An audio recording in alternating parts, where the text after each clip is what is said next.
Hi, another late night horror movie I watched recently was 1984's Children of the Corn, adapted from the Stephen King story of the same name. It depicts a couple traveling across country, driving to Seattle, where he's going to establish his new career as a doctor, when, due to a sudden car accident, they're forced to hole up in the town of Gatlin, Nebraska, where there seem to be very few adults and corn all over the place. And it turns out that the town is in the grip of a child cult led by a young preacher named Isaac, who leads worship of he who walks behind the rose, a creature of some sort, a godlike entity perhaps, that lives in the cornfields and has inspired the children of the town to murder all the adults and take control for themselves. As I say, the Stephen King short story was published several years earlier. The film has had 8 sequels to date, as well as 2 remakes, one for television and one cinema released, premiering in 2020, but actually being properly released in 2023. It's absolutely awful, but in a way that was so entertaining and so enjoyable that I found myself recommending the film to others.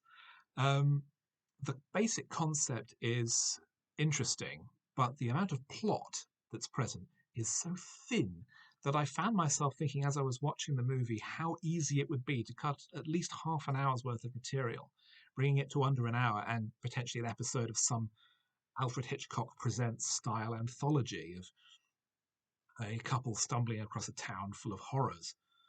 Um, there is so much exposition that goes nowhere. There are character scenes that really add nothing. There are lengthy scenes of Peter Horton, the lead actor, wandering around the town looking at things and being startled by nothing, finding defaced pictures or slogans painted on the wall about how he who walks behind the rose must be worshipped and obeyed. It's all completely ludicrous, and I did burst out laughing several times.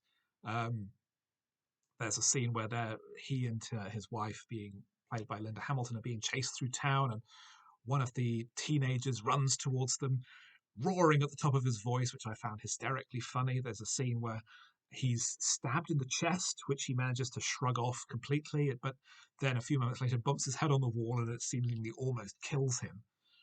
And there is a moment right at the end of the film where the film appears to seemingly give up, and a "the end" caption comes up almost in the middle of the scene. And it felt like it was just the film was just telling people it had had enough of itself and was demanding that the audience leave. It's had enough. It's a truly awful film, but highly entertaining because of how absurd and over the top it is, and how boring it is. It it's a film that almost invites heckling. There are some reasonable performances. Peter Horton and Linda Hamilton are talented actors and do well with the extremely weak material they're given. John Franklin as Isaac, a 24-year-old with a hormone deficiency who plays the much younger Isaac, I thought was rather capable and magnetic, although his performance is a little too arch, a little too camp to be especially threatening. Um, the way that the backstory is dealt out is extremely poor. There are flashbacks at the start of the movie where it would be so much more engaging, I think, if our 2 lead characters discover the horror themselves rather than the audience being told it in advance, completely destroying any sense uh, of suspense, of mystery about what happened in the town. I think the best image of the movie is where they, having left their car sometime earlier, come back and find that it, like everything else, is covered in corn husks and corn leaves. And I could just imagine that while they were away looking around the town, various children running into the car and frantically shoving corn cobs into the engine or one up the tailpipe in the style of Axel Foley. Uh, the film is so ridiculous; it never really comes to terms with how it could possibly work, how it could possibly be scary, how it could possibly function as a horror movie. The idea that it's had 8 sequels is deranged, and I can't possibly imagine that any of them are any good, let alone remotely as entertaining as this.